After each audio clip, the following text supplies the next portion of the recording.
세영어로 읽는 에스겔 5번째 영이 임하사 일어서 들으니라 라는 말씀의 제목으로 주의 말씀 함께 나눠보고자 합니다.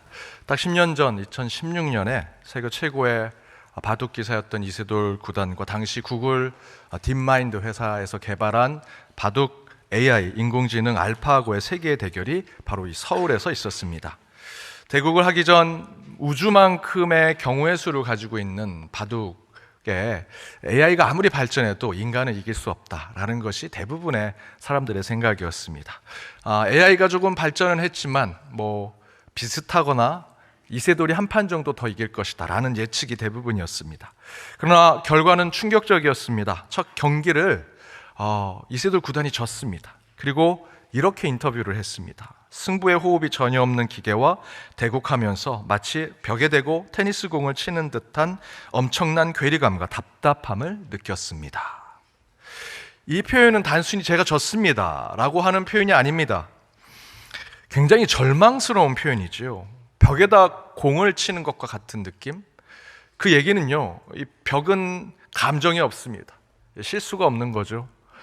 제가 실수한 공을 잘못 치면 그 벽은 똑같이 실수한 대로 제게 이상한 곳으로 공을 보내기 때문에 내가 실수하면 지는 것이다 라는 것, 절대로 이길 수 없는 존재다라는 것을 이렇게 표현한 것이었습니다.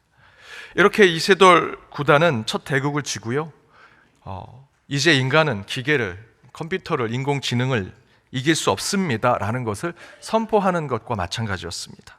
그렇게 그 좌절을 하는 순간에 이세돌 구단이 네 번째 대국 가운데 이세돌의 78수라고 이야기하는 알파고가 중앙에 흑돌 2개를 둔 곳에 그 사이에 절묘한 끼워놓기의 묘수를 두자 AI 알파고는 급격히 승리할 확률이 떨어지기 시작했고 끝내는 여러 번의 악수를 두더니 끝내는 이세돌 구단이 승리하고 알파고가 지게 되었습니다. 그 78수가 두어졌을 때 딥마인드의 개발자들이 바쁘게 움직이기 시작했습니다. 뭔가 이상한 것을 감지하고 질 수 있겠다. 그리고 나중에서는 졌구나. 그리고 끝낸 포기하게 되죠. 바로 이 78수로 이세돌 구단은 인류 역사에서 마지막으로 기록하게 될 AI에게 승리한 유일한 바둑 기사로 남게 되었습니다. 제가 이렇게 설명을 드리니까 이후로 이세돌 구단뿐만 아니라 바둑을 잘 두는 사람들이 AI를 계속 이긴 것처럼 들리시겠지만 그렇지 않습니다. 네 번째 대국만 유일하게 승리한 것이 되었습니다. 나머지 대국은 다 졌습니다. 참 절망스럽죠. 아비캄캄한 일입니다. 인간이 기계와 컴퓨터를 지배하는 그런 곳에 세상에 살고 있는 줄 알고 있었는데 저희는 도리어 그 반대의 세상에 살고 있었던 것입니다. 기계와 컴퓨터에게도 지고 있고요, 어쩌면 그것들에게 지배당하고 그들이 우리를 조종하는 시대가 오는 디스토피아가 곧 오게 될지 모른다는 두려움에 저희들은 빠져 살고 있습니다. 요즘 여러분들이 혹시 영화를 보시면 영화의 대부분은 이런 디스토피아에 대한 영화입니다. 기계와 컴퓨터와 인공지능이 인간을 지배하는 그런 세상만 그런 것이 아닙니다. 저와 여러분의 삶도 그렇죠. 우크라이나 러시아 전쟁이 터졌을 때 참 경제가 어려웠습니다. 달걀값이 그렇게 올라갈 정말 상상도 하지 못했습니다. 밀가루 값도 올라가서 과자 라면 먹기도 쉽지 않았던 때가 있었습니다. 저희들이 얼마나 모여서 기도했습니까? 하나님, 빨리 전쟁이 멈추고 평화가 오게 해주십시오. 그런데 기도가 멈출 때쯤 다시 전쟁이 터졌습니다. 그리고 또 기도하고 그 전쟁이 멈출 때쯤 또다시 전쟁이 터졌습니다. 그런 전쟁들로 인해 저희들은 정말 몇 년 사이에 참으로 힘들고 어려운 삶을 살아갑니다. 물가가 얼마나 올랐습니까? 기름값, 여러분 차로 운전하기 쉽지 않죠. 10,000원 한 장으로 우리 장바구니가 너무 초라해졌습니다. 한 끼 식사도 어려워진 시대를 살고 있습니다. 여러분 자녀들, 손주들이 다니는 학교는 어떻습니까? 전인교육, 인성교육 하겠다, 이제 새로운 교육으로 바꾸겠다 했지만 정작 우리 아이들은 더 경쟁 속에 들어가고 있습니다. 유치원 때부터 의대반 유치원이 있습니다. 스카이반 유치원이 있습니다. 그 유치원을 나와야 그런 곳에 갈 수 있다고 합니다. 학교 시험보다 학원 시험이 더 중요해서 학교를 빠지고 학원 시험을 준비합니다. 경쟁에 빠져들어가는 학교와 학생들의 모습을, 우리 자녀들의 모습을 보면서 여러분, 그 중에 성공할 자녀들은 몇 명 안 됩니다. 그럼 모두가 실패를 경험하는 것이죠. 누군가를 이겨야만 살아남을 수 있다는 세상을 아이들이 지금 학교에서 경험하고 있습니다. 학교는요, 함께 살고 같이 행복을 누리는 것을 경험해야 하는 곳인데 그렇지 않은 세상을 보여주고 있습니다. 그런 상황을 보면서 제가 한 신문에 이런 칼럼을 썼습니다. 공 못 차는 학교, 기도를 막는 교회. 아이들이 여러분 아시겠지만 학교에서요, 학교 운동장에서 공을 못 찹니다. 운동장에서 떠들면 안 됩니다. 교실에서 떠들면 안 되는 게 아니고요, 운동장에서 떠들면 안 됩니다. 주변 이웃들이 아이들이 체육 시간에 공 차는 소리가 시끄럽다고 민원을 넣어서 상당히 많은 학교들이 운동장에서 축구를 못하게 했습니다. 여러분, 운동회 다 하셨죠? 추억으로 많이 남아 계실 겁니다. 저도 매년 한 번 이상씩 그 운동회를 매번 준비했습니다. 그런데 요즘 우리 아이들은요, 운동회 못합니다. 운동회가 시끄럽다고 민원이 들어가서 한국의 300에 가까운 학교가 수십 년 해오던 운동회를 중지하거나 강당에서 조그맣게 하고 있습니다. 빌딩은 높이 올라가죠. 주식 차트 계속 상한가를 치고 있습니다. 여러분의 지위도 계속 올라가죠. 재산 계속 늘어나지 않으십니까? 실력도, 능력도, 지식도 최고점이 어딘지 모를 정도로 저희들은 정말 올라가고 있습니다. 하지만 저와 여러분의 영혼의 상태는 어떠신가요? 축 늘어져 있는 우리의 모습을 보고 있지 않습니까? 제가 앞에서 말씀드렸던 공 못 차는 학교, 기도를 막는 교회 칼럼에 교회 얘기는 이런 얘기가 있습니다. 우리 연동교회 얘기는 아니고요, 다른 교회 어느 교육전도사님이 아이들이 시험 기간에 앞두고 되게 힘들어하고 어려워해서 위로하고 또 하나님의 힘을 함께 나누고자 시험 기간 앞두고 기도회를 준비했습니다. 그런데 교육부 담당하는 장로님이 기도회를 없애라고 했다고 합니다. 애들 학원 가야 되고 공부해야 되니까 기도회 같은 거 하지 말라고. 교회가 아니면 어디서 기도합니까? 그런데 지금 그런 교회가 되고 있습니다. 그 모습을 보고 저희는 이렇게 느끼지요. 에스겔 37장에 보면 마른 뼈들이 가득한 골짜기와 같은 곳처럼 저희들은 느낍니다. 젊은 세대 취직이 쉽지 않습니다. 돈 벌기 어렵고요. 여러분, 청년들 한번 붙잡아 놓고 얘기해 보십시오. 꿈이 있냐? 꿈이 없다고 얘기하는 청년들이 너무나 많습니다. 아니, 꿈을 가질 수 없다고 이야기합니다. 그것이 요즘 우리 청년의 세대입니다. 마른 뼈의 골짜기처럼 그곳에 있는 청년들 같습니다. 중년인 여러분은 다르십니까? 위에서 누르고 아래서 치고 올라오는 평생 설거지만 하신 우리 부모님의 세대, 위로를 받을 곳을 찾으러 가는데 도리어 위로받지 못하고 상처와 더 힘들게 되는 곳을 찾아가는 시대, 어디에도 기댈 수 없고 어디에도 우리 영혼이 오늘 찬양을 부르신 대로 메마른 땅에 있는 것처럼 느끼는 시대, 사는 것 자체가 에스겔 37장의 마른 뼈의 골짜기의 길을 걷는 것 같은 절망과 좌절의 길을 걷고 있습니다. 그런데 실제로 오늘 본문의 1절과 2절에 나오는 일어서라, 일으켜 세우리라라는 그 성경의 원어 히브리어 표현은요, 단순히 앉아있다가 일어서다라는 뜻이 아닙니다.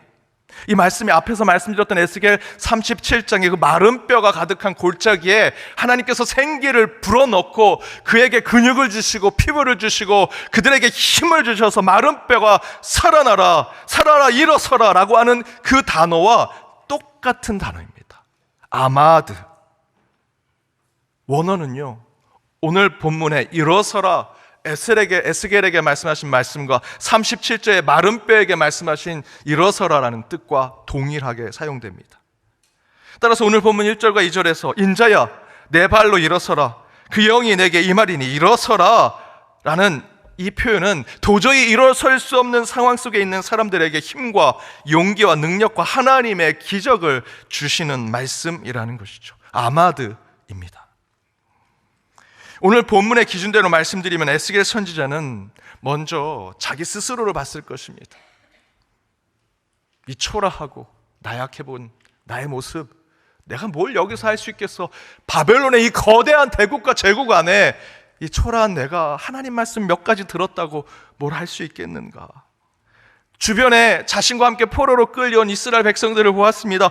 누구 하나 제대로 된 사람이 없어 보입니다. 그저 마른 뼈와 같이 보입니다. 주변의 상황을 보면서 에스겔은 동일한 것을 느꼈을 것입니다. 소망이 없구나. 우리는 그저 살도 없고 껍데기도 없는 말라 비틀어 보이는 뼈들에 불과하구나. 나라도 빼앗겼습니다. 성전도 무너졌고요. 부모, 형제, 자녀들 포로와 노예로 끌려와서 뿔뿔이 흩어졌습니다. 완전히 낙심되어 있고 영적으로 넉다운이 되어 있는 상태를 에스겔은 보고 있었을 것입니다. 그러니 37절에 마른 뼈의 골짜기와 같은 상황으로 자신을 보고 있는 것이죠. 그때 하나님은 1장에서 그런 에스겔에게 수많은 환상과 계시를 보여주시죠. 여러분 같이 나눈 대로 아시겠지만 세상의 이 폭풍과 큰 구름처럼 몰려옵니다. 뱅글뱅글 도는 어지럽게 우리에게 다가오는 바퀴처럼 우리에게 보이죠. 그러나 그곳에 자세히 보니 그 중심에 하나님의 영이 계시고 그 하나님의 영이 그 바퀴와 폭풍과 큰 구름을 이끄시는 것을 에스겔은 확인하게 됩니다. 세상이 이렇게 두렵고 무섭게 우리에게 다가오지만, 그래서 우리는 절망스럽고 좌절스러워 마른 뼈와 같이 골짜기에 있는 존재와 같다고 느끼지만, 하나님은 이 세상을 움직이고 계시는구나, 여전히 하나님은 우리 곁에 계시는구나 라는 것을 깨닫게 하시죠. 바로 이 말씀 가운데 하나님은 이제 에스겔에게 환상과 계시만을 보여주시는 것이 아니라 아마들을 외치면서 그에게 이렇게 말씀하십니다. 일어나라, 일어나라, 일어나라. 그것을 1절과 2절에 이렇게 얘기하죠. 우리 함께 읽어보겠습니다. 그가 내게 이르시되 인자야 내 발로 일어서라, 내가 내게 말하니라 하시며 내가 내게 말씀하실 그때 그 영이 내게 임하사 나를 일으켜 내 발로 세우시기로 내가 그 말씀하시는 자의 소리를 들으니. 하나님의 에스겔을 부르십니다. 일어서라. 영이 임하면 힘을 내어 일어서라 부르시고 그를 일으켜 세우시죠. 그러나 앞에 말씀드린 대로 에스겔은 도저히 일어날 수 없는 상황과 조건을 가지고 있는 상태입니다. 우리가 맞이하고 있는 이 세상도 도저히 우리가 이길 수 없는, 우리 앞에 있는 문제를 해결할 수 없는, 예를 든다면 앞에서 말씀드렸던 대로 전쟁이 터져서 그 우크라이나 땅에 전쟁이 멈추고 그 가운데 평화가 있다. 얼마나 기도했습니다. 우리 장로님들 매번 나올 때마다 기도하셨습니다. 그 전쟁이 좀 잦아드니 또 하마스와 이스라엘이 전쟁을 치르고요. 그 전쟁도 좀 잦아드니 미국과 이스라엘이 이란을 공격해서 또 다른 전쟁이 터졌습니다. 여러분 해결할 수 있습니까? 어떻게 그거 해결하시겠습니까? 저와 여러분 앞에 다가온 문제들이 지금 이 전쟁과 같습니다. 우리는 도무지 해결의 방법이 없습니다. 그런 디스토피아 같은 상황이 우리 가운데, 우리의 삶과 우리 영혼 가운데 몰려오지요. 우리의 어둡고 그늘진 삶, 그 절망스럽고 반복된 좌절의 역사 속에서도 언젠가 한번 하나님의 영이 저와 여러분, 우리 교회, 여러분의 가정에 임하게 된다면 저희는 반드시 일어설 기회가 우리에게 주어질 것이라 저는 확신합니다. 그러나 여러분, 2016년 알파고와 이세돌 구달의 바둑의 대결은 알파고가 이겼습니다. 하지만 여러분 잘 기억해 보십시오. 잘 생각해 보십시오. 알파고가 5번 중에 4번을 이겼지만 그 4번에 이긴 거에 몇 수에 어떤 수를 뒀는지는 우린 기억하지 못합니다. 그러나 딱 한 번 이겼던 이세돌 구단의 78수는 수많은 사람들이 기억하고 그것은 역사의 기록에 남을 것입니다. 하나님의 부르심도 이와 같을 것입니다.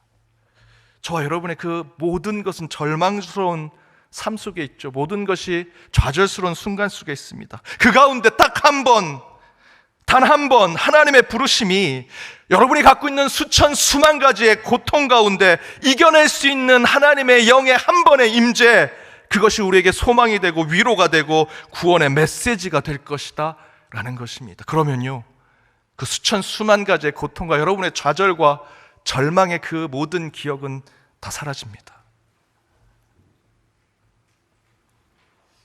사랑하는 여러분, 하나님은 이 말씀처럼 저와 여러분도 부르실 것이고요, 그 가운데 저희에게 영이 임하사 소망을 갖게 하실 것이라 저는 확신합니다. 그래도 목사님, 저는 요즘에 뉴스를 못 봅니다. 마음이 속상하고요, 세상이 어떻게 돌아가는지 확인할 수 없습니다. 저는 은퇴했습니다. 더 세상에 기여할 것이 없습니다. 청년이 얘기합니다. 취직 안 되고요, 알바만 수년째 하고 있습니다. 저 이렇게 그냥 살다가 결혼 생각 없고요, 그냥 살아가는 대로 살아보겠습니다. 언제 어떻게 회사에서 정리될지 모릅니다. 아무리 노력해도 비전과 꿈은 보이지 않습니다. 집은 비싸서 못 사고요, 결혼은 꿈꾸지도 못합니다. 뭐가 문제인지 모르겠지만 저희 가정엔 아이가 생기지 않습니다. 절망과 좌절이 가득하죠. 저희는 희망이 없습니다 라고 하는 그 지점에서 하나님은 에스겔을 부르신 것처럼 저와 여러분도 분명히 부르시리라 믿습니다. 그래서 하나님은 우리에게 이 1장의 말씀을 주신 것이죠. 도저히 감당할 수 없는 폭풍과 큰 구름, 따라갈 수 없는 바퀴들, 그러나 그 안에 불과 같은 단쇠가 있고요, 하나님의 영이 바퀴 안에 있어서 그 모든 것을 이끄시고 인도하시고 주관하신 것을 우리에게 보여주셨습니다. 그 안에 끝까지 그런 세상에 굴복하지 않고 무릎 꿇지 않고 하나님이 세상의 주관자이며 이 세상의 모든 것을 움직이신다는 믿음을 잃지 않고 살아간다면 분명히 하나님의 영은 여러분에게 임할 것입니다. 그 하나님의 영이 아마드 도저히 일어설 수 없는 저희를 일으켜 세워서 다시 세상에 하나님의 뜻을 전하게 하시리라 저는 믿습니다. 그렇게 하나님께서 거대한 세상 속에 아무것도 하지 못할 것 같은 저와 여러분, 우리의 교회를 하나님의 도구로 사용하시기 위해 부르신 이유를 오늘 성경은 이렇게 얘기합니다. 3절과 4절에 보시면, 내가 이르시되 인자야 내가 너를 이스라엘 자손 곧 패역한 백성 나를 배반한 자에게 보내노라. 그들과 그 조상들이 내게 범죄하여 오늘까지 일어났나니 이 조상은 얼굴이 뻔뻔하고 마음이 굳은 자라. 내가 너를 그들에게 보내노니 너는 그들에게 이르기를 주 여호와의 말씀이 이러하니라 전하리라 이야기하시죠. 그 말씀을 전하는 방법은 다른 것이 아닙니다. 5절에 이렇게 얘기합니다. 우리 5절 말씀 함께 읽어보겠습니다. 그들은 패역한 족속이라 그들이 듣든지 아니 듣든지 그들 가운데 선지자가 있음을 알지니라. 저와 여러분에게 하나님께서 우리에게 영을 부으셔서 우리를 부르시고 도저히 일어설 수 없는 절망과 좌절에 일으켜 세우신 이유는요, 주 여호와의 말씀을 전하게 하기 위함입니다. 그런데 패역한 이 땅은요, 그 말씀을 듣지 않습니다. 5절에 얘기한 대로 그들이 듣든지 안 듣든지 상관없이 주의 말씀을 전하는 선지자가 여기 있어, 부름받은 자가 여기 있습니다 라는 것을 세상에 드러내라 이야기하고 있습니다. 주의 영이 임해서 일어서시는 자 되시기 바랍니다. 그때 저와 여러분은 부름받은 자로 살아가야 합니다. 여러분에게 목사처럼 말씀을 전하라 이야기하는 것이 아닙니다. 부름받았다면 선지자처럼, 예언자처럼, 주의 자녀처럼 그 삶을 여러분의 삶에 드러내라 라는 것입니다. 하나님이 원하시는 것은 부르심 받은 그대로 그 삶을 지켜내는 것, 부르심 받은 그 지점에서 끝나는 것이 아닙니다. 콜링입니다. 콜로 끝나지 않습니다. 부르심은 콜링입니다. 그 부르심의 삶을 살아낼 때 그것이 참된 하나님의 영이 임한 부르심 받은 자들의 모습이라는 것이죠. 그럼에도 불구하고 세상은 끊임없이 저와 여러분에게 물을 것입니다. 네가 그렇게 부르심 받은 자로 살면서 뭐가 그렇게 달라졌니? 내가 볼 땐 넌 하나도 달라진 게 없어. 신앙, 믿음, 교회에서 말하는 그 복음, 말씀, 세상에 무슨 효과가 있니? 너희들이 해서 주식이 올라간 것 같아? 집값이 올라간 것 같아? 세상 사람들이 잘 사는 것 같아? 아무런 연관성 없잖아. 교회가 하나님 뜻 전한다고 세상이 좋아졌니? 너희 말에